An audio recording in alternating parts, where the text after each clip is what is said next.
Blessings, blessings, and grand risings, everyone. Welcome, welcome. Hold on one second. Okay, the notifications went out. If you don't know who I am, my name is Miss Grace, and I'm here 3 days a week in the mornings, cooking in the kitchen. Not really cooking in the kitchen, cooking up politics in the kitchen. You know what we do. If you don't know, we're here 3 days a week, me and a diverse audience, where we go over politics, social issues, all types of stuff. But what makes it so good here is that we do it from a non-biased perspective. If you don't know, now you know. I'm not a Democrat or Republican. I am a separatist. I separate from the BS, and I align with what our Lord and Savior Jesus Christ wants us to do. I try my best. So today we're going to be following up on something that we've been talking about for the last couple of months since September, and it has escalated. Okay, I thought something like this may happen on New Year's, but Trump gave us a break this New Year's. But we did wake up in the last few days to finding out that allegedly the president of Venezuela has been captured. Okay, now the reason why I say allegedly is y'all know sometimes my scarf right here, it turned into a little tin hat, you know. And sometimes people have agendas against the people that we may not pay attention to. But what we're going to be doing today is just kind of breaking down what happened comprehensively, like we always do. So we're going to get news from America, from over there in Venezuela. We're going to take a look at the timeline of the arrest. You know, I'm going to compare and contrast. We're going to get some reactions from Americans, legal specialists, as well, like I said, Venezuela, and other countries. Because if you don't know, please hit the like button and subscribe.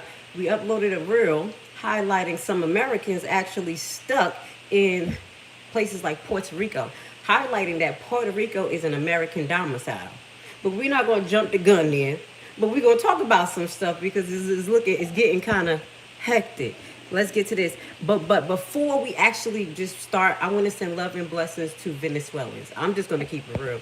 I'm not a Venezuelan. I'm just a human being. At the end of the day, to wake up to what we're seeing, what we're going to go over today, is a little horrendous and a little scary.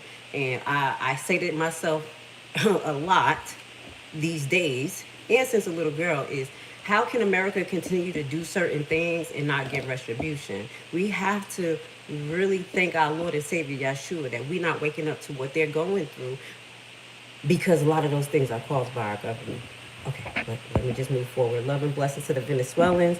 I want you to have your sovereignty just like we want to have our sovereignty, but obviously we have people controlling the narrative. Let's get to the breaking news. This investigation still in the early stages. Hit the like button. Help me out, y'all. It's free. The mission to capture former Venezuelan dictator Nicolas Maduro took months of strategic planning and intelligence gathering, as well as... Oh, so it took months. Okay, so let's just listen, because this wasn't an overnight thing. So as we pay attention, because you know sometimes I critique stuff, I highlight it because Trump had a lot of months to tell the Congress, to tell our actual government what was his plan.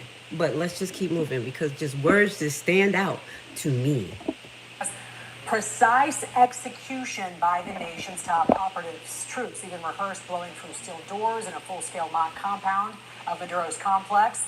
The military had been prepared for days to execute the operation. They were waiting for some good weather conditions and a time when the risk to civilian casualties would be minimized. More than 150 aircraft were involved, ranging from fixed wing fighters to bombers, drones, and surveillance aircraft. What all of us witnessed last night was sheer guts and grit, gallantry, and glory of the American warrior. I'm simply humbled by such men. And I tip my hat to our chairman, Dan Raisin Kane, and all those Americans who stood watch last night. And this is how fast that whole operation went down. President Trump gave the order at 10:46 p.m. Friday. At 2:01 a.m. Saturday, U.S. Special Forces descended on Maduro's compound. They came under fire, returned fire, and breached that location.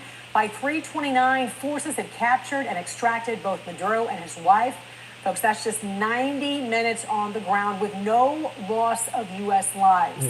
By 4:21 a.m., Maduro and his wife were on the USS Iwo Jima. Okay, y'all. Okay, we gotta break this down. I had to take notes. I was here. That's how that commercial quarters. Oh my way. Oh my way. Let's break this down just a little bit. Now, I'm gonna first say this. Do you think that they were practicing on us? You know, where the Black Hawk came down to the south side of Chicago and, you know, terrorized that whole building. They've been practicing. They have been practicing. And they tried to practice on Haiti. I'm going to just tell you, get a little quiet. We haven't heard about what was going on out there, but I'm going to let you know now that they had plans to send the Black Hawks to Haiti. Again, after our president actually was executed kind of in the same type of manner that this is. We're going to talk about it a little bit because I tried to compare and contrast what happened to the last Haitian president, but I do think it's kind of like a very different narrative, but it's still some of the same actors that's playing a role in, you know, just stealing bodies. We literally just stealing people's presidents. We're encroaching on their sovereignties, and it's just a little bit weird to me. But again, you know what they do something crazy, ridiculous on a Friday and then execute it on a Saturday or whatever while we were sleeping. So this was over the weekend. I had to let it cook just a little bit to see where this was headed and get my mind right. Because I'm like, what? What is going on? How did he pick up the president, you know, go in and get through without any gunfire? So you did hear that it was a return fire, but allegedly no American people have gotten hurt. We're going to keep our eye on that. And by allegedly 421, we had the Venezuela president and his wife on USAA, whatever. Okay? Now, we go, ooh, I'm not going to blow it. I'm just going to blow it. I'm going to tell you guys what I'm thinking, but I'm thinking y'all going to be mad at me. I'm thinking a little psyops. Because from our last broadcast, you heard that, okay, not only from our last broadcast, but just now you heard them saying basically that this was planned months ago. No reason why our Congress shouldn't have knew, whatever, shouldn't have been informed. But what this goes to say, it was something mentioned in our last live that said that they were trying to negotiate with Maduro to get out of his spot, to pay him some money. You know what I'm saying? Sell his soul like Nicki Minaj did, allegedly. But this was in the workings, I guess, throughout all those months. So I'm getting ahead of myself, but do you think Maduro kind of like, all right, you could pay me, I'll get up out of here, and pretty much I reigned for 30 years, somebody else could come in here, and this was orchestrated? Because we're going to watch this right here. This is Maduro facing his first court date, okay? And you're going to see Maduro come out of, you know, the truck, and he literally goes like this to the camera. And I'm like, what is going on? So we're going to watch a little bit of this. This is brought to you by NBC News. This is a special report that was like an hour and a half broadcast. We're going to skip through it, listen to a little bit what they say, but I want to get to the part that Maduro comes out of the van and be like this. I'm saying psyop, something's not right. Not saying that Maduro's not captured, but he may not be here. I don't know what's going on, y'all, but we're trying to make some sense of it in this particular broadcast, and you know we're gonna come back with some deep diving in our next broadcast, which is on Thursday, when we get into how the nations are reacting. I'm still putting the pieces together, babes. We still doing it. And Maduro is likely considering how he can play the public that is favorable and in support. Bless him, Miss Regina. Danny, I'm going to ask you to stand by for a second, and I want to bring in our national security correspondent, Tom Winter, who is also joining us. And Tom, this is a sweeping indictment. Maduro set to face a series of charges, obviously, and some of the allegations laid out against him and his wife include accusations that, for example, they ordered kidnappings, beatings, murders as part of this larger drug trafficking conspiracy, that they partnered with drug cartels, for example, to bring an enormous amount of cocaine into the United States and elsewhere.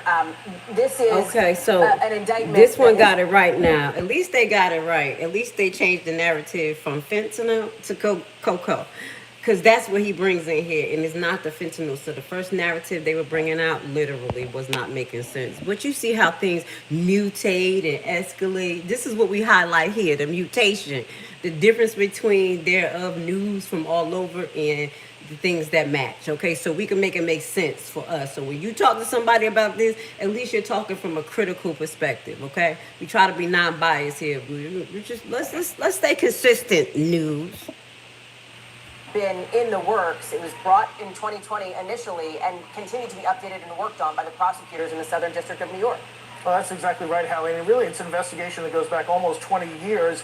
So folks understand the allegations here is that Venezuela permits and facilitates the shipment of 200 to 250 tons per year of cocaine from Latin America, from South America to the United States, as well to other countries. One of the primary ways that they do it, and really effectively what they've been charged with here, is facilitating the movement of cocaine from places like Colombia, from places in Latin America, through Venezuela, and then out. And because of its access and ability to transship that product to Europe, to Africa, and of course the United States. As the indictment says, there is a real premium on the price of cocaine in the United States. It's very lucrative for cartels to be able to get those narcotics out of South America into the United States, and Venezuela is really one of the prime ways that they do that with cocaine. I know it's been referenced about fentanyl. Fentanyl is not something that's discussed here. I'm glad he's correcting it. He must have heard me talking. Thank you for the correction because,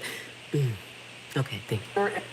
In the indictment, there's no allegations of that. That primarily comes through the southern border with Mexico, either through the waterways or in the Pacific Ocean, or through the border, the land border that exists across the southern part of this country and Mexico. So this is more of a focus on cocaine. So let me forward a little bit, and I'm gonna get to your comment. Jackson, you said, Wack, this is a good thing for Venezuela. We're gonna get into a little bit of their comments of what they're saying, because some people are happy, but some people are not. I just want to get to the part where we see this man come out the truck real quick. Give me 1 second. Thank you for being here. If you guys like comprehensive breakdowns of what's going on, this is the place to be. We try not to be biased. I am a little biased because my only can I say my divine loyalty is to my Lord and Savior Jesus Christ. I'm just gonna keep it real. Yeah, sure. So I do be a little biased with things, and I do turn into kind of a little conservative and a rebel at the same time, but that's the only bias that you will get. Let me see this. Let me see if this is the part where they're starting to bring him in, and I'm gonna put all these links at the bottom so y'all can watch each one of them and compare and contrast, because we're gonna be looking at different broadcasts. Maduro has 4 U.S. Marshals behind him. They sit directly behind Maduro. While he is seated and facing the judge, Judge Hellerstein addresses the court. He proceeds to read the charges, certainly the narco-terrorism, the cocaine importation conspiracy, the weapons-related charges, gets through all of that, and then says to Nicolas Maduro, Hold on. he was handcuffed or not when he first walked in. But I want to see him put his finger up. If it takes 60 seconds, I'd be shocked. Back to that jail facility. Tom Winter, thank you. I want to go now to Sam Brock, who was inside that courtroom for those historic moments as Nicolas Maduro and his wife were arraigned on American soil. Sam, tell us what it was like inside that room. Hallie, one of the most remarkable arraignments. Please excuse me. I'm going to get that and put it in the reel because I can't find it in this long broadcast. I should have thumbnailed it. But there is a point that Maduro thumbs up the camera as he comes out. I will put it in our reel. Please like and subscribe. I should have put the timestamp, but let's just listen a little bit to this because we got a lot to show. We're going to cook this morning. We're going to cook so we can figure out what's going on around town. You could ever imagine, right? You've covered court cases throughout the course of your career. You're hard-pressed to remember anything like this. So Nicolas Maduro walks into the courtroom with his wife, Celia Flores, right around noon. And immediately, so first of all, he is wearing orange garb from the MDC, the Metropolitan Detention Center, a black shirt over that. Hard to tell whether or not he was handcuffed or not when he first walked in, but he is right away shaking hands with all of his attorneys. He nods at the people in the gallery, both on the side where the public was seated, as well as the journalists. It almost looked like at one point he cracked a smile, was greeting his attorneys, getting situated. Why would he crack a smile? Do I see a science? Y'all, this a little weird. He's thumbing up. He's smiling. He's got captured by a whole nother country. Let's finish listening. Wife came in as well, Celia Flores, I might add. It was hard to tell at first, but then this was brought up by their attorneys, had bandages on her face and had bruising around her eyes. They discussed the fact that she was injured during detention and even mentioned possible fractures to her back or other parts of her body when the question around medical attention came up. So we'll get back to that in a second. But when I say remarkable, so they come in, Maduro has 4 U.S. Marshals behind him. They sit directly behind Maduro. While he is seated then and facing the judge, Judge Hellerstein addresses the court. He proceeds to read the charges, certainly the narco. What are you saying, Jason? I'm telling you, type in it actually happened 12 minutes in. What actually happened? This? Yeah, I think something actually happened. If I say psyops, y'all, that doesn't mean it did not happen. It means a psychological operation.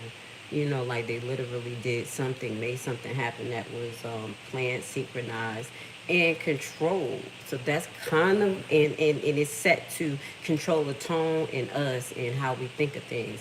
So when I say psyop, I don't mean that it didn't happen, because people be getting hurt in these things. I mean, that's why I don't know what type of world we're living in, and just to let you know, because for people to actually do this, and we know that there were setup of situations like Kennedy, like Malcolm X, like Martin Luther King, you know, and they were government psychological operations as well. It just wasn't the unaliving of these people. And what seems like what's going on with Charlie Kirk is there to set a tone in us. And they try to control some type of narrative by doing that. But sometimes 9 out of 10, it seems not sometimes. Most time it seems like it's backfiring. And us, the people, are realizing like people been knew that Martin Luther King was set up by the CIA. That's why his family was able to sue and all types of things like that. Does that make sense? So that's kind of what I'm talking about. But we'll get to that, and we're going to listen just a little bit more of this. Hopefully we could get the picture of Maduro coming out with his fingers up, his thumbs. The cocaine importation conspiracy, the weapons-related charges, gets through all of that, and then says to Nicolas Maduro, "Are you Nicolas Maduro?" And he says, Ali, first, "I am Nicolas Maduro of Venezuela. I am president of the Republic of Venezuela. I have been kidnapped since January 3rd. I was captured at my home in Caracas, Venezuela." Which, at that point, Hallie, the judge steps in and says, "Wait a minute. We're going to get to all that. I just want to know if you're Nicolas Maduro." And he says, "Yes, I am." And in fact, he put that on a record, or recreating a record if that's him, okay, because let me not jump ahead, because are y'all paying attention to how other nations are reacting? I think they're boxing us in. I think they're blocking us in. He's wearing headphones the entire time, right? Because he's hearing the interpretation, the translation. He actually interrupts the translator as she's trying to articulate to the judge and to the court what Maduro is saying. He's so eager to sort of state his case. So again, this was very anomalous in terms of what happens in what are normally perfunctory arraignments and hearings. So they go through that. The judge reads through the charges, okay? Then he asks him whether or not he's seen the indictment. And Maduro and his attorney, Barry Pollock, who, by the way, represented Julian Assange. Oh, my God. Y'all remember Julian Assange? Huh? And that man, is he still living in the embassy right now? I pray for his life. I pray for his health. I'm going to be honestly, that's the person that was the owner of WikiLeaks. Don't forget about that, because they try to wipe that out of our memory. I still pray for him and Eric Snowden. Yep. Eric Snowden, the one that told us about all this monitoring and the Big Brother program that is actually real, and they found a way to make them terrorists or whatever. Okay. You got that lawyer. Okay, let's just keep that in mind. That's who those people are. Shout out to them. Obviously, y'all know I'm on it like kryptonite. I'm for freedom. If you put freedom and honesty, I pray for you and I rock with you. So we're going to pray for Julian Assange and Eric Snowden, okay? He just made me think about those two brothers fighting for freedom. Criminal defense. He's also known for negotiating a plea agreement to get Assange out of jail. Also represented one of the Enron executives who was fully acquitted on criminal fraud charges. He's representing Maduro in this case, and he said, "I have briefed my client, but he hasn't actually read the indictment." What? And so then the judge says, do you want the court to read the indictment? Maduro says, "No, I don't," but he does want to have consultation on it. The entire time this is going on, both Maduro and Flores are taking just scrupulous notes. I mean, you can see their notepads when they stood up at the end of the court proceeding, just filled with information. Maduro wanted to make sure that the court knew those were his notes. He's entitled to them. "Am I allowed to keep them?" The judge said, "Sure, you can keep the notes." So this all goes on, and then the judge asks Maduro whether or not he has been briefed on his rights, and by rights not just to counsel, but also to silence. And when that exchange goes back and forth again with the translator, he says, this agree. is the first I've been told of that. It's not clear whether or not Maduro was referring to whether or not he has to speak with police and law enforcement, or whether it was right to counsel, or what aspect of his rights he was just being informed about for the first time. That was a very interesting interaction as well. We gotta watch this. The pleas, right? So we get to the pleas. The judge asks Maduro how he pleads to these 4 counts. He says, soy inocente. I am innocent. I am not guilty. I am a decent man. At which point the judge again intervenes and says, okay, you were just looking for guilty or not guilty. Not a fuller explanation. Don't worry, there is going to be time for that. Very similar, by the way, with Celia Flores as well. She says, yes, I am Celia Flores, First Lady of the Republic of Venezuela. She acknowledges that she's seen a summary of the indictment, but not the actual indictment itself, and goes on and says, you know, we're okay to waive the reading at this time. She planned on getting fully briefed, but he says, you know your rights, and she says, yes, I do. She also says, not guilty, completely innocent, when she is asked whether or not she is guilty of those crimes. The narco-terrorism is just for Maduro, but the other 3 counts do apply to Celia Flores. So this is all transpiring, Hallie, you know, and then we find out they have a right to consular notification. That's right. And they are both interested, both Maduro and his wife, in speaking with someone from a consular figure from their own government to get more information. Absolutely interested in that. And then one of the most bizarre things happens at the very end of this very brief arraignment. It was, 30 minutes or so. Maduro turns around, waves to the crowd. Not clear if he's waving at someone in particular or just in general, but a man stands up, and I want to quote this directly to you so I don't get it wrong. He says, you will pay on behalf of Venezuela. And Maduro says, in the name of God, I will be free. This is all happening at an arraignment in front of dozens of people, right? I mean, we just know this is not normal playbook. This is heavy. Stuff. This is heavy, y'all. I would just raise one other thing, and I'm sure you'll have some follow-ups here. But I may just raise one other point, which is that very telling. The attorney for Maduro said that I absolutely plan on filing motions regarding the legality or illegality, and he used the word of Maduro's abduction, and also pointed out that he is a head of state and afforded certain rights of immunity. So expect in the days and months to come, those motions will be forthcoming. But they're not right now. Next steps in this, March 17th is 60 days from now. That's the next court hearing that's scheduled at the moment with Judge Hellerstein, and that's about discovery and sharing information that the prosecution has with Maduro and his legal team, and Flores and her legal team. But just an extraordinary 30 minutes in U.S. federal court that just transpired. Sam, a stunning play-by-play from you. I want you to have some follow-ups for you, but I want to explain to people what they're seeing here. This is a live shot from above. We expect Nicolas Maduro and his wife to leave court. They will be transported back to that facility where they will be held behind bars for the remainder of these court proceedings. Sam, let me ask you about this outburst in court. Again, not something we typically see, as we have said so often over the course of the last couple of days here. Do we know who the person was that stood up and, it sounds like, Sam, yelled at Nicolas Maduro? He did. He did. I wouldn't say he yelled. He just said, matter-of-factly, you will pay. The court officer there immediately pointed at the man and told him to stop talking. And I did see probably 2 minutes later, once the arraignment was over and everyone was preparing to leave the courtroom, he was apprehended by officials and taken away. What the consequences will be, not quite clear. But as we have this conversation about someone standing up in the face of Maduro, I will tell you, at 500 Pearl Street, where we are right now, the site of many a protest, there's dozens of people right now with Venezuelan flags that are happy and cheering the end of Maduro as the leader of Venezuela and calling for his justice, while just across basically a divide, there's a whole group of other individuals that are concerned with the manner in which the U.S. carried out this military action, and they're saying that it's illegal. So you have sort of these conflicting viewpoints on the doorsteps of the federal courthouse as this man, who at this point is unidentified, stands up solely, no one else is standing, and looks right at Maduro as he's waving and says, you will pay for this. It sounds as though, Sam, that Okay, Maduro let's had stop. a degree of... Let's stop right there. I'm gonna leave this link for you because it's pretty good. Because you know sometimes they be outside the courthouse for massive hours and just talking. This is an hour and 30 minutes, so we got the good bulk of what happened in the courthouse. I'm sorry, I kept saying because I'm like, wow, it's blowing me. I'm thinking of another case, psyops, something like what happened with the YSL trial, where they had us hemped up, really like wanting to capture every breath, every moment of it. But that goes to say, let me just move forward. So Maduro is saying, listen, y'all kidnapped me. And I do believe that this is kidnapping. We don't have sovereignty over other nations to go and just steal their presidents and steal their resources as we've been doing anyway. But it's crazy because he's being treated just like a regular citizen. As a person who has international connections, I know that if something happens to me, or anyone of Haitian nationality, or even Barbadian, because I'm from Barbados, my family is from there.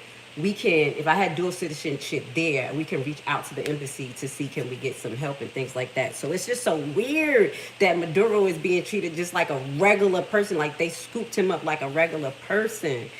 Y'all let me know what you guys are thinking in the audience. We're going to get to exactly where they left off, is the divide, because everybody in Venezuela is not totally happy with this. Even though some are. We're going to hear from both of them. But this is Arkansas protest rally against U.S. strikes. So this is U.S. citizens and, a response to this. And I think this response is not only because I don't think we're responding to the fact that Maduro could be a dictator, been there for 30 years. What type of crap is that? That's a little crazy and wild. But it's like, what do we have to do with this again? We're already struggling like as a nation. And I'm not going to quote on this, but allegedly, until we go over the finances, it looks like we're $2 trillion in a hole, additionally to what was the national debt just in 1 year. So I'm saying to you that allegedly Trump spent $2 trillion in 1 year. Okay? And we're doing this. But again, as we start to build through the narratives of this, you're going to hear that Trump is trying to colonize Venezuela. And I don't think other countries going to let that happen. Well, the demonstration came as federal officials say the strike makes the U.S. safer, while protesters tell me they fear it could lead to a longer, more dangerous conflict. Oh, my God. Demonstrators lined College Avenue Sunday protesting the U.S. attack on Venezuela and what it could mean moving forward. Organizers say the demonstration was put together on short notice as news of the strike spread. We're firmly against any American aggression on the state of Venezuela. Okay. This is like a war for resources. So this is Americans, okay? To my Trump and Mega, when you see white is right, here you go. That make you feel good. I'm just being honest, because if anybody else say that, you're like, people are not with this. We're not with this, especially right now. Donald Trump has been very clear about that. At the national level, supporters of the operation say the action was necessary. Speaking on CNN's State of the Union, Arkansas Senator Tom Cotton defended the removal of President Nicolas Maduro. It's a great day that Nicolas Maduro, an illegitimate communist dictator and indicted drug trafficker, is no longer in charge of Venezuela. But protesters say removing a leader does not guarantee stability and could make things worse. The idea that removing a leader, regardless of what that leader's politics are or what they're doing, is somehow going to make that country better is just not necessarily true. Cotton also rejected comparisons to past U.S. wars, including Iraq. Latin America is not the Middle East. Venezuela, it's an ethnically, religiously, culturally homogenous country. It does have a long history of stability and prosperity and working with America for decades before Hugo Chavez and Nicolas Maduro run the country. Some demonstrators say they see familiar warning signs. What the Trump administration is even telling us right now just mimics word for word what they told us in the Iraq War, like weapons of mass destruction, and that war was disastrous both for the Middle East as well as for America. Exactly. Others at the protests focus on humanitarian concerns and the risk of escalation. The biggest worries is that there's going to be a conflict that breaks out in the region, and that's going to start putting innocent lives in danger. It'll put the lives of Venezuelans and Venezuelan soldiers in danger, and it will put the lives of American soldiers in danger. Yep. Some protesters also question assurances that the U.S. will limit its involvement. I don't tend to believe a single thing that comes out of this administration. I think that the whole picture is probably not going to be fully clear for a number of years. We're probably just not going to know. But you are telling the truth. We don't find out till years later when they start to release CIA documents. I'm going to get to some of your comments before we move on. I want whatever they do, it's not going to be good. I know that for sure. All right, so let's just get to this real quick. Now, Mr. Ghost, I will say this. I didn't put you on timeout because I let people have freedom of speech. But what I will say is that I won't let you curse yourself in my audience. You may not believe in our Lord and Savior Yeshua and Jesus Christ, but there is more than evidence of him living in his greatness. That's first and foremost. Second of all, everybody's not filled with the Lord or with the Holy Spirit that he left for us to have discernment and treat people well and live in his likeness. So this is why we're seeing this. As you know, the world is captured by what they call Lucifer, Satan, and he's running rampant through us. And this is what's going on.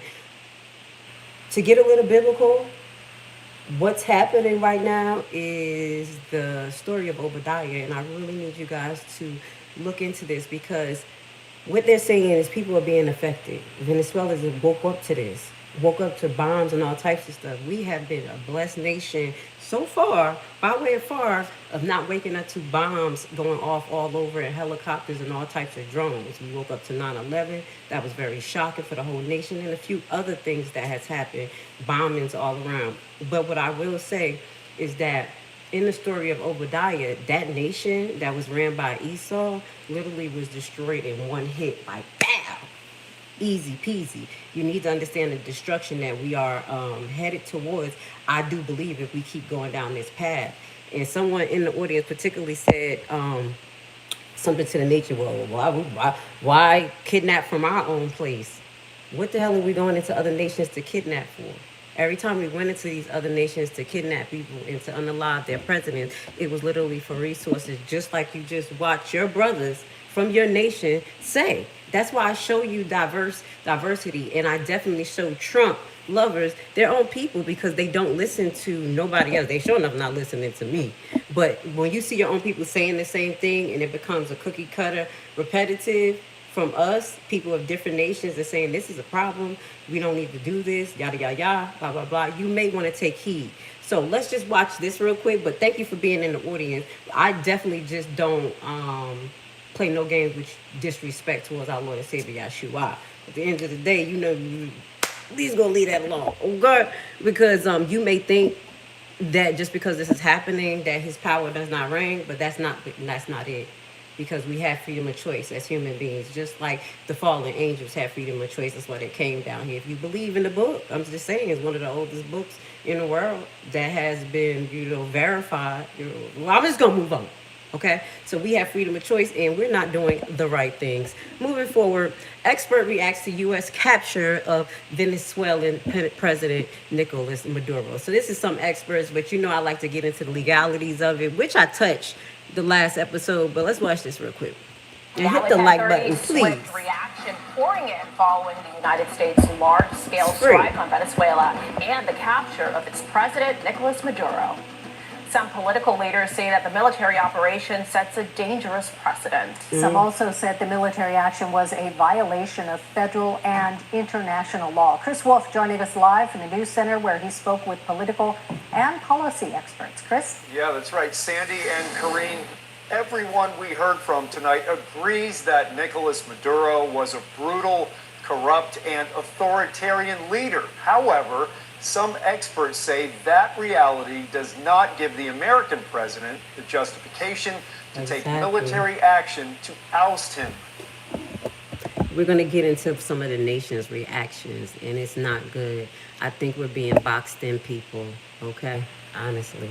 Travel restrictions and everything. I want to thank the men and women of our military who achieved such an extraordinary success overnight, with breathtaking speed, power, precision, and competence. President Trump addresses the world after the U.S. blitz on Venezuela and capture of the South American country's president, Nicolas Maduro, and his wife, Celia Flores.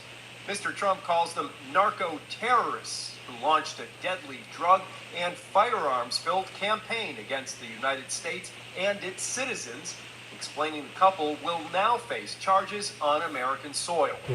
A White House account is posting footage that apparently showed... This look AI. This looks so fake, y'all, but y'all let me know what y'all think. I'm going to be leaving these videos so y'all can review them. But this look AI to me. Was drug enforcement agents escorting the embattled Venezuelan president through a detention center in New York.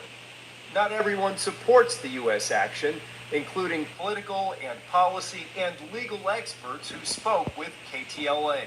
Nicolas Maduro was a dictator, was an authoritarian leader, stole the election, was a corrupt. However, that does not justify the invasion of military operation. Ariel Dulitsky is a human rights law professor at the University of Texas in Austin. He considers the U.S. military action illegal, violating international law and the United Nations Charter. So, what would have been a better resolution, in his opinion? Well, we have to support the opposition in Venezuela. Dulitsky believes the Trump administration is basically pursuing economic gains for the U.S. oil industry and putting Americans in Venezuela at greater risk. Yes, but before we finish, I just want you guys to, I don't have her picture up yet, but you remember that lady who won the Nobel Peace Prize? And I said that she had allegedly been on the run for Maduro. And I was trying to figure out her role, and I was thinking like she was a proxy for the United States. Her name is Miss Machado. Miss Machado. I'm going to talk about her a little bit, but she is the actual opposition. So if y'all have been watching, the lady who came in from another country who's been on the run from Maduro is the opposition. But from my little research, which we're going to do more, is that she wasn't totally supported a lot by the people. So we're going to hear what the opponents say, and actually the vice president as well say about this. But I just wanted to add that, like, put that in so y'all could put a face. It's the lady with the blonde brunette hair, and she got that Peace Prize, allegedly. The U.S. could see this as a template and could take similar actions in other countries, and other countries could take similar actions. If the U.S. takes this action and there really are no specific repercussions on the global stage, then you could see other powerful countries with powerful militaries potentially opting to do the same thing. Professor Jessica. So imagine Putin bring down some people right here and scoop up Trump. Shut it up. I'm just saying, what's good for the goose is good for the gander. Is that acceptable for them to do that on American soil?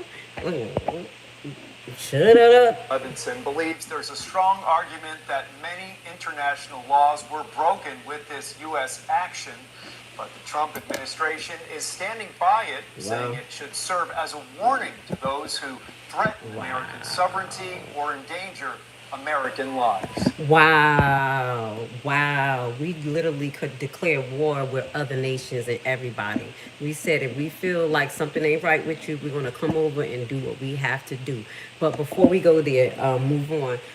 So Maduro opponent, she actually vows to return Maduro back to Venezuela. So I'm going to just read this short article by Rutgers. It says Maduro opponent Machado vows to return to Venezuela and once an election. I do apologize. Let me clarify that. It is his vice president that is vowing to get Maduro back. So that's the correction.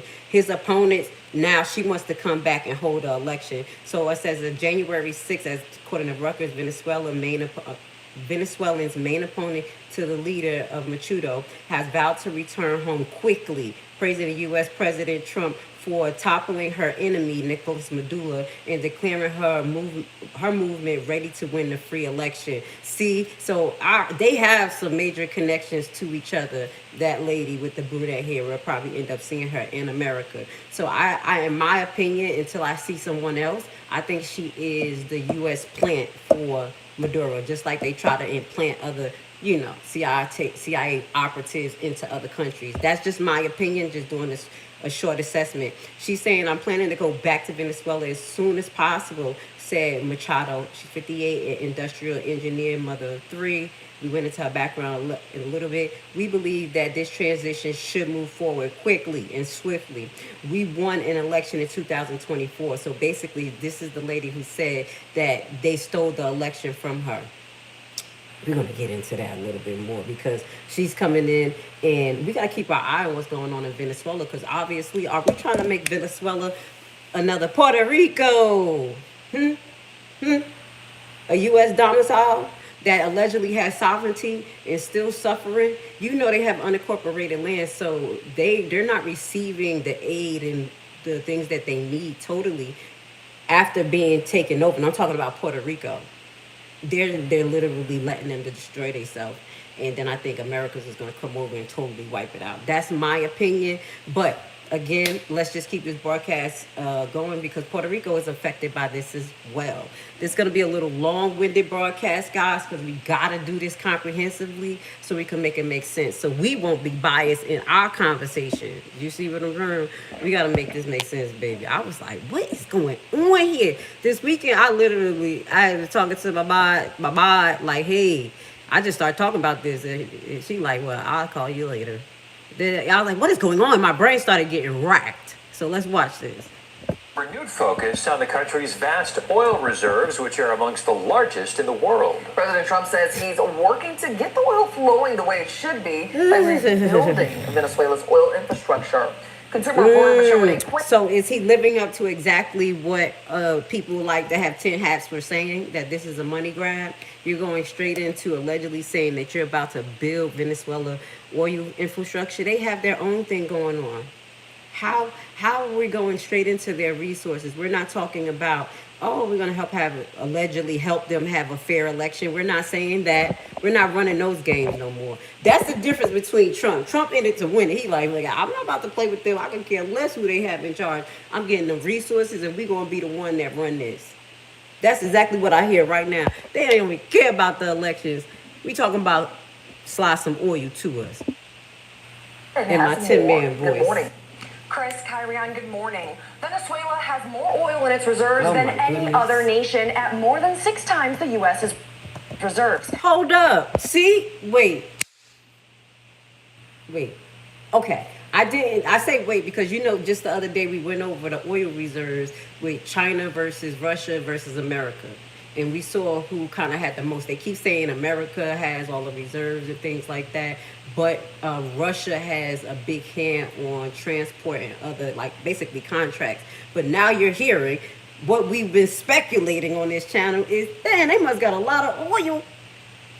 They have one of the biggest oil. And why? So why is that country privatized? Because I believe we've been in there for at least 16 years. They said 20 in this broadcast. Messing up their government, doing CIA alleged operative projects, just going in there, acting like we would. You know how it works. Do y'all?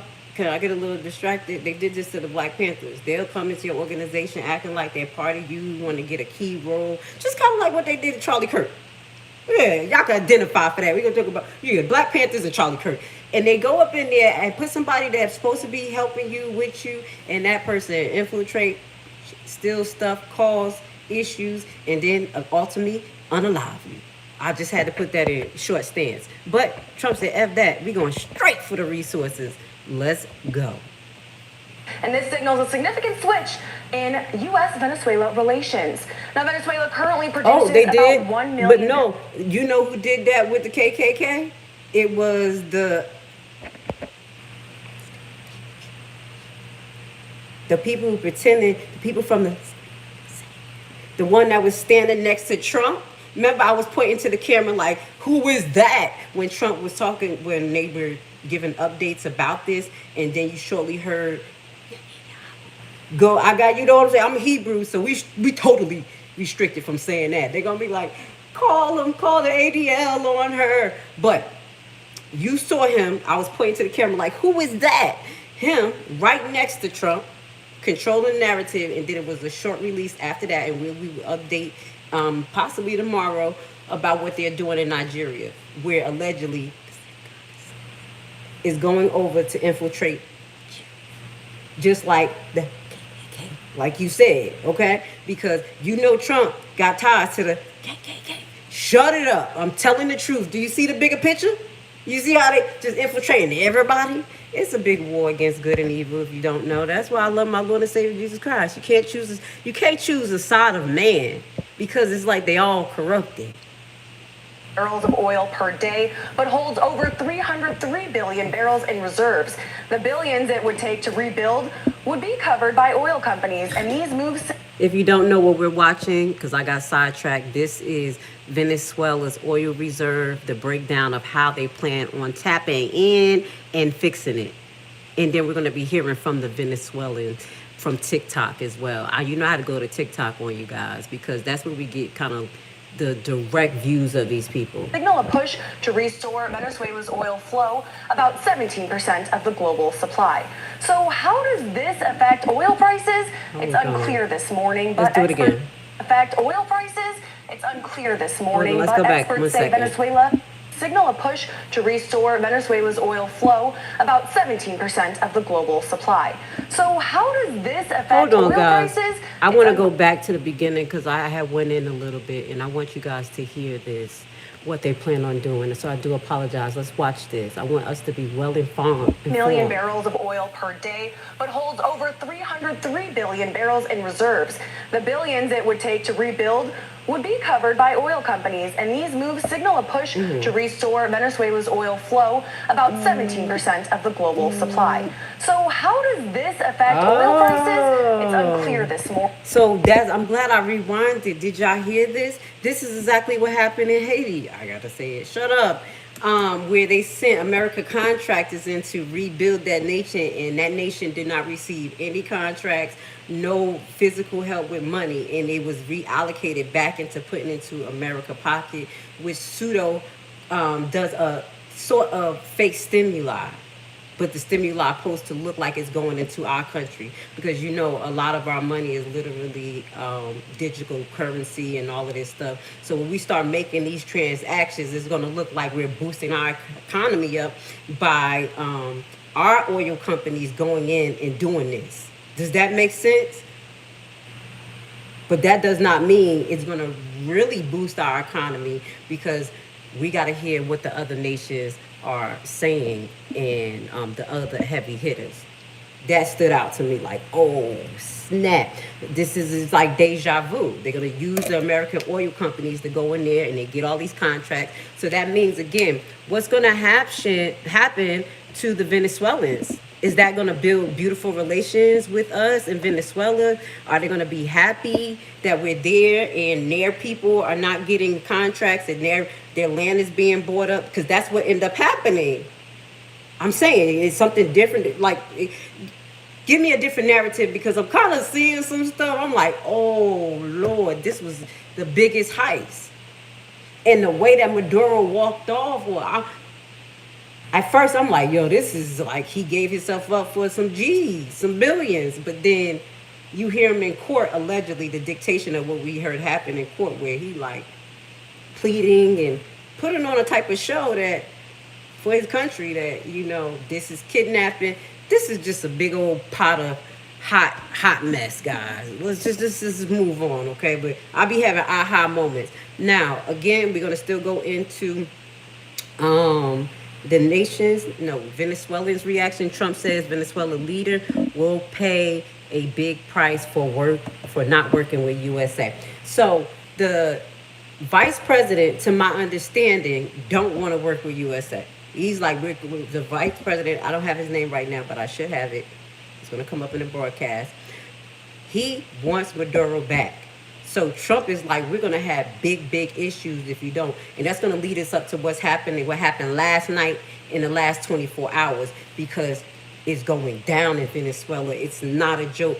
I'm praying for Venezuela, because they went through this before and traumatized them with the civil war was going on. But they're after the civil war, they're after the dismantling. They've been trying to build back up themselves, whatever little they can do, even if they don't mess with Maduro. And now they got, literally, it's looking like Iraq out there. We got the pictures. It's looking like Iraq. And I'm praying for them people, because they're human beings, plain and simple. I don't want to wake up to that. So the Americans who really don't like war and things, what I ask you to do, if you believe in our Lord and Savior Yeshua, to change these people's hearts and to give these people some strength to get through this, because this is serious. Let's go. So it says Trump vows that the leader will pay. President Trump warns Venezuela's acting leader, Vice President Clay Rodriguez. That's the name. So I'm going to say President Rodriguez, acting president, will pay a very big price if she does not do what's right.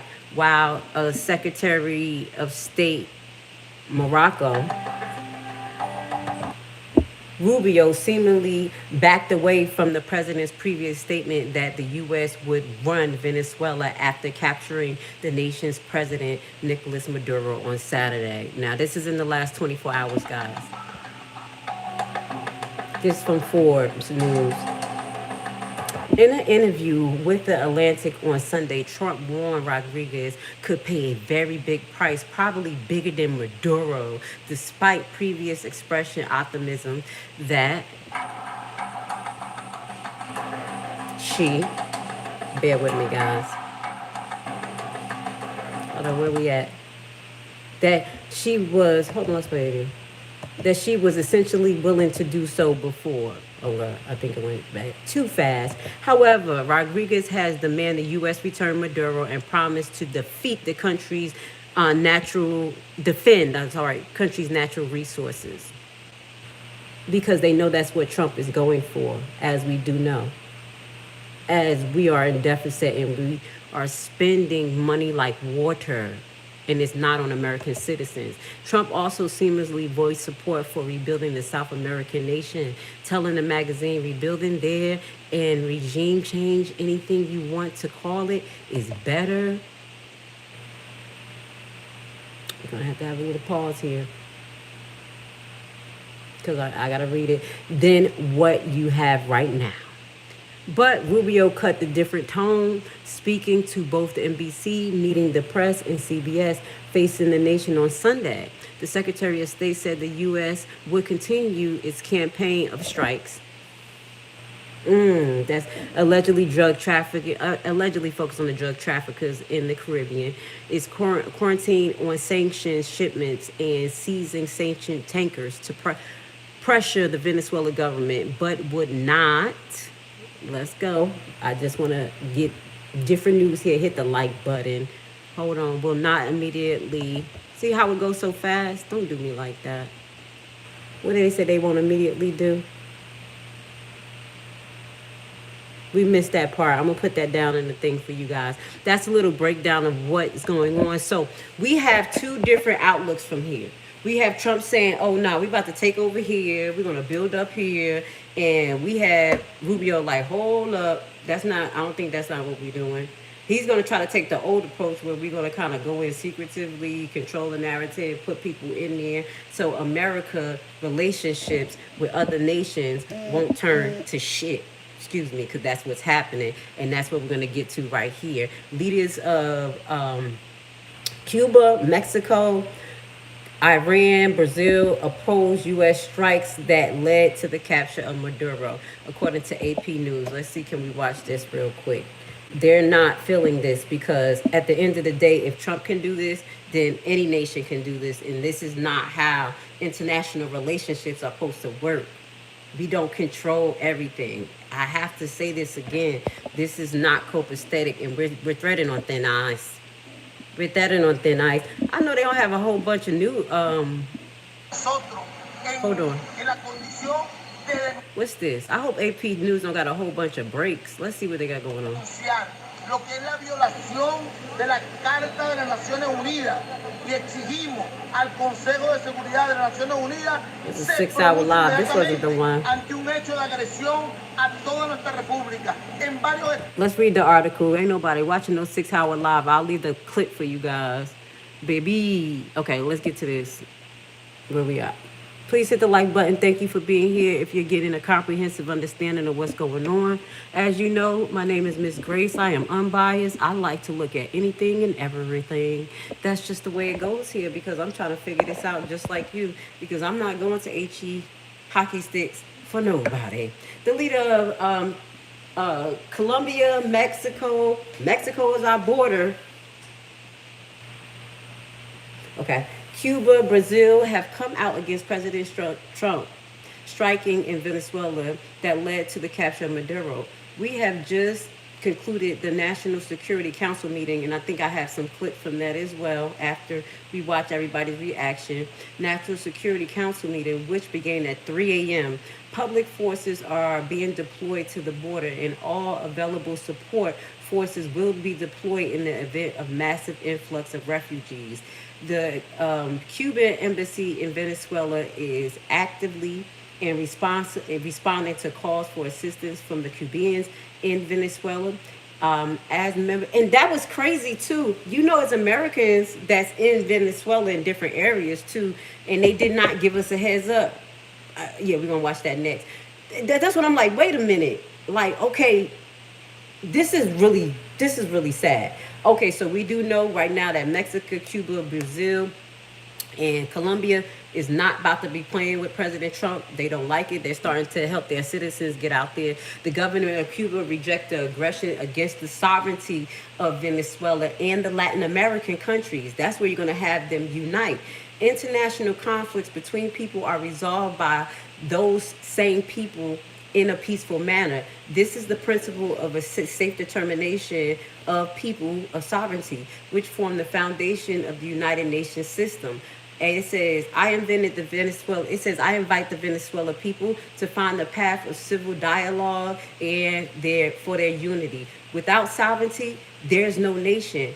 Peace is the way. The dialogue between people and the fundamentals of nation unity is the key. Dialogue and more dialogue is proposed. Brazil president, this is what they say, Lula da Silva, okay, said the strike in Venezuela was a serious affront to the country's sovereignty. So basically a serious strike to it. The bombing of Venezuela terrorists and the capture of the president across the line is unacceptable.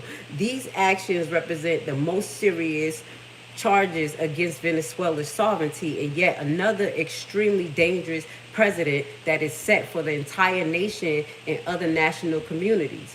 He wrote on X. Here we go. We getting their feelings on X. You know, where all these presidents just use that as they, what is it? You know, where everybody communicate at work in one portal. X is the portal where everybody just talking and having their feelings and shit, putting up emojis. It says, based on the foreign policies, this is what I'm reading, guys. If y'all don't know what I'm reading, just the news. This is a newspaper article. But based in the foreign policy principle, it is to vacate their actions towards Venezuela. This is what the president of Mexico is saying. Okay, now Mexico came in and said this is the Mexican Ministry of Foreign Affairs said that it is a formal statement that the United States strikes violate Article 2. We talked about Article 2, guys. Hold on, my scarf is too tight. I'm going to have to take it off. Of the U.S. Charter as well. And I think that highlights that they have to go through the United Nations and get okay to do this. But first they got to come to the table. But this is what the Mexican ministry is saying. I like her too, because I don't know them, but she just really paused and she ain't never scared. She just look at Trump like this. Okay, so let's just finish this. Based on the foreign policies principle, it is a violation of Mexico is a violation of Venezuela's right and sovereignty. As you said, Mexico makes an urgent call to respect international laws as well as principles and purposes of the UN Charter, and to cease any acts of aggression against Venezuela's government and people. The statement said, according to the translation from Spanish to English, it says Latin America and the Caribbean is a zone of peace built on the basis of mutual respect, the peaceful settlement of dispute, and prohibits of any use or threat of force. So any military actions seriously jeopardize regional stability. So that's what Mexico is saying. We're going to leave the rest because we have Cuba president basically saying the same thing. Oh, let's see what Russia got to say. Oh, snap. I didn't even know Russia had something to say. We get to it. Okay, y'all. I figure y'all want to see my face other than that. The Russian foreign minister said that the strikes in Venezuela are an act of armed aggression against Venezuela, and any excuse justifying the actions are unintelligible. The Chinese foreign ministry spokesman released a statement on Saturday. These are the two who we're going to get into on Thursday, because that's the next time I have, what's today? Yeah, some real deal time for y'all Thursday morning. We got to get into this. So the Chinese foreign minister said China is deeply shocked by the strong strong actions of the United States and condemn the U.S. blatant use of force against a sovereign state and acts against its president, the spokesman said. That's just light. That's just light because we already know that they're looking to do something to us. Now, before we get into this, now this is how it affects American citizens. I did put this on my reel. Please hit the like button. We have two witnesses that's in Puerto Rico right now, which is I was talking about. It's a U.S. domicile country. Why are they stuck right there in Puerto Rico? That's because they're using Puerto Rico as a proxy. They're using it just to set up ships and things like that. And what they're saying right here is that that they're not happy with what's going on out there. Flights going in, no flights going out. People are stuck. Thousands of people are trying to find accommodations. The airlines are not helping us. The airport is not helping us. Thousands of people have to figure out how they're getting home, but they can't get home because all the airports in all the Caribbean countries are on lockdown. Nothing flying in, nothing flying out. We're going to get to your comments too, because I see what you said about Iraq as well. Because of the president y'all put in office. I'm currently at the airport at the Virgin Islands, reporting live. Thousands of people don't know when they're getting home. All of us Americans don't know when we're getting home. You can't rebook your flight because everything is canceled indefinitely. You can rebook something and it's going to get canceled. Blessings and grand risings, everyone. When you call the airline, they can't help you. All they're going to do is refund you. No accommodations, no hotel vouchers, no food vouchers, no nothing. None of Yeah, the it's a U.S. territory. Exactly. I didn't call it a proxy, but they're using it as a proxy state to wage war. They're using that part. They're using a part of America's allegedly land that we own to wage war. That's why these people are stuck. She's in the Caribbean, but there's another girl that's stuck in Puerto Rico too. So that's why I bring that up. They're using it as a proxy, but it is connected though. Yeah, we definitely took over that. Are helping us. None of the airports are helping us. Nothing. So all of us are just stuck with no communication, no help, no nothing. I need y'all. Hi guys, my name is Deja. I'm from Cleveland, Ohio. Came to Puerto Rico by myself for my birthday. And currently stuck because Trump wants to bomb Venezuela over here. He bombed Venezuela from Puerto Rico. See? So now Venezuela wants Puerto Rico's neck. Oh, see, that's why we got to pay attention to everything because this is why they're stuck in Puerto Rico. So do you think if they touch Puerto Rico that they wouldn't even care about touching other places in the United States? It says Puerto Rico is U.S. territory. Okay, we got to that. It says the Chinese in Venezuela. They're in Venezuela already. Exactly. We're going to get to that. The Venezuelans are very clear about who's their president, and it is not Trump. Okay, so this is the independent press. Basically, it's basically saying the escalation that happened in Venezuela have left many stunned. But some people are really happy about the removal. But they're clearly saying that Trump is not the president and that they're happy kind of with the situation. You're going to hear them talk. But this is an update to what you were saying too as well. Where we put that in a reel is where China is coming to kick ass and tail. Slowly but surely they China coming. is moving in their ships around the coast of Venezuela to help protect them. They're going to box your ships in. You fucked up, you dumb son of a bitch. Let me know what you guys think. You can look this up.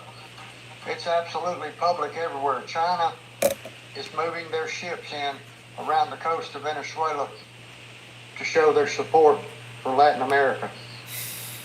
It's about to start, guys. All right, so now we're going to get to the TikTok videos where we're going to hear a little bit from these people who are out there outside of what I just showed you.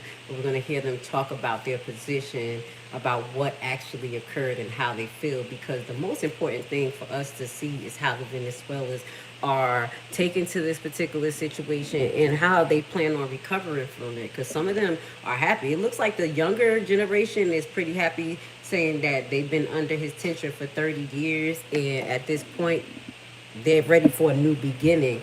So they're looking at this like a new beginning, but in the same instincts, they like, America, don't come over here and do anything crazy. Let me see, can I take some of these off of my tab?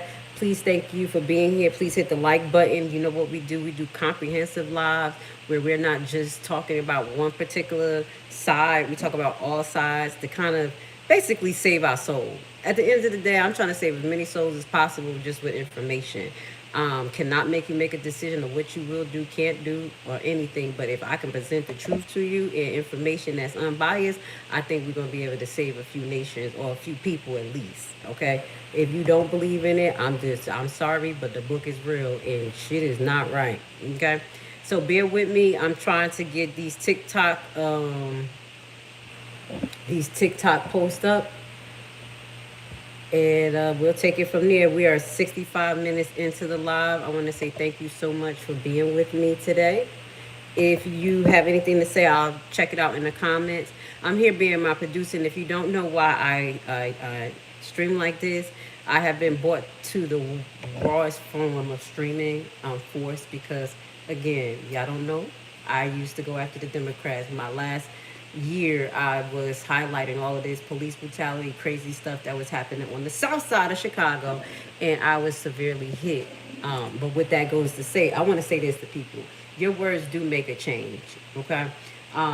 You may think that you're just doing something and it's not hitting nobody hard. I was the outcast of that particular situation. I read a lot of case laws. I talked about the default of the police station in the south side of Chicago, which is known as Dalton.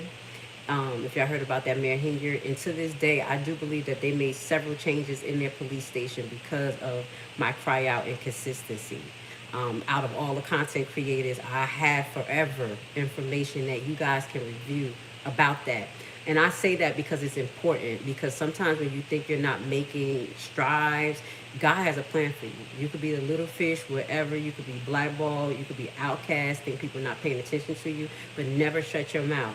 You be the Chicken Little of that situation and say it with your chest. So you can make changes, and that's what we're doing here today. So I'm trying to get these TikTok to play. I know I went on a little tangent, but I wanted to show y'all a little bit of my heart again, and you guys understand why I'm streaming like this, because my IP address been hit, my email has been hit. I have verified this with certain people, and it's either start over or push through this algorithm and figure out how to dodge what they have put me under, honestly. So I need your guys' help. Hit the damn like button. I don't know why my TikTok ain't coming up right now, but what this goes to say, we may have to do a part 2, because I want you guys to hear what the Venezuelans are saying, how they're planning on moving forward right now. I did drop on you guys that they said Trump is not their president. So we have mixed reactions as what we saw. And we did break down the timeline. Maduro in court. We did a lot today in court, kind of saying like, is this CGI fried F? Is this a clone? Or is this AI? Or is this really him? I'm still trying to make sense of it, because this is straight crazy. But what we do know that this is not an overnight thing that happened. This was over 16 years in the making. As per what you heard, that the Trump administration have been planning this for months and still didn't let our people know, didn't let our Congress know, didn't tell the people to get the Americans out of these particular areas that would be affected. And again, I think they're using Puerto Rico as a proxy area to set off bombs and ships and all types of stuff. So with that goes to say, I think I'm having some Wi-Fi issues. We're going to do a part 2 on this. It may be in the next few minutes, or it may be this afternoon. We're going to get into what the people are saying, as well as the true reaction of China and Russia, because we will have some updates. And we're going to take it from there. So I just asked you guys to hit the like button. Please support Lady Grace, Miss Grace. My name is Miss Grace. If you don't know who I am a separatist. That means that I separate from the BS, and I align myself with what Jesus Christ would do. And I'm be honest, I'm not perfect. No, nobody is. But at least you're trying. Again, I post this because we all have free will. And no matter what direction that you see that these people are going, you have to make the right choice. So with that goes to say, I'm about to jump off of this because my Wi-Fi said it's over. Let's hit the like button and listen to our outro.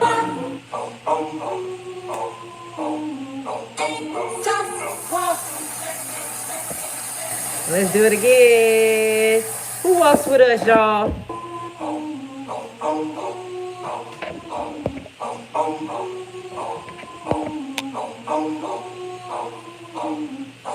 Jesus,